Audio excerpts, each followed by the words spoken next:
action. So, and I think the point of the Antichrist church basically is like to combine.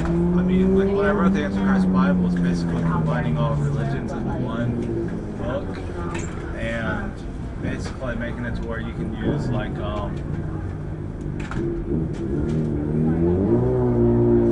codes for like your worship and stuff like that. Basically, like if you're a Buddhist, like your number one, you would choose enlightenment because that's what your goal is for your spell and for your ritual, and then you would choose spirituality, stuff like that. Basically, and that's what would give you like your Buddhism. You could combine that with, you know, witchcraft or anything else, you know, that you wanted to do. And basically all you do is come up with like a code, and you can you say an incantation, you cast a spell, but you live by that code, you know what I mean? It takes a lot more discipline than just, you know, opening a book and reading it and going like, you know, I'm a Satanist, you know, or something like that. It takes a little bit more effort. A lot of people got into it. I wish it was a little bit bigger and more popular, but it's not the way it worked out. But it's basically like, you know, writing for the one world church, you know what I mean? Basically combining all religions into one you know, one book and one teaching and stuff like that.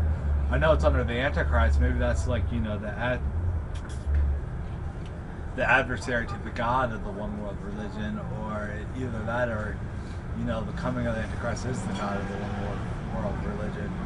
You know, I see advertising, you know, I've seen on the internet, you know, 300,000 people, you know, attend this one church, you know, and it fills up a stadium, and, you know, it's basically the one world church and stuff like that. But, you know, I wish I think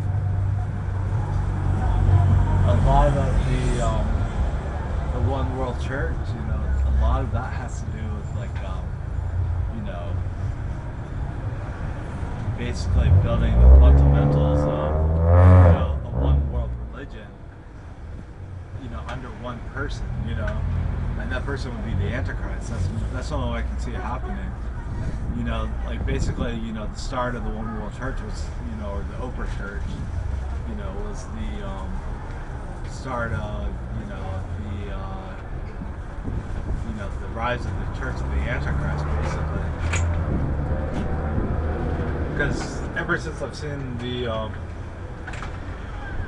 you know, Church of the Antichrist, you know, basically it's like, with TJ, a lot of his stuff is like, you know, really, really, really popular right now. You know, and I totally support him. I think he's a really cool guy. I've contacted him on MySpace, and he's really cool. You know, and I really appreciated how nice he was and stuff like that. But, you know, I mean, basically, I think his church is basically the key, like the Babylonian key to, like, you know, unlocking a one world church under the Antichrist, you know, or the Oprah church, or, you know, you know, not a church under God, but a church under, you know, a devil, basically, you know. And, you know, a lot of people can agree with that or disagree with that, but, you know, with Marilyn Manson's Antichrist Church of the Superstar, you know, I think that's basically like, you know,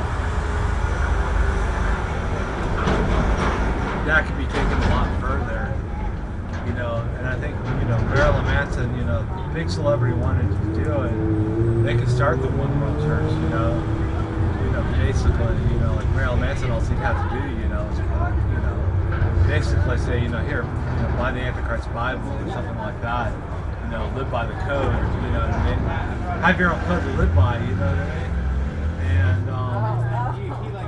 that's better than, you know, that's stronger than a philosophy. That's going to be stronger than, you know, a teaching. That's going to be stronger than, you know, like, you know, anything people can throw at you, you know what I mean? And basically, you know, you're stopping the,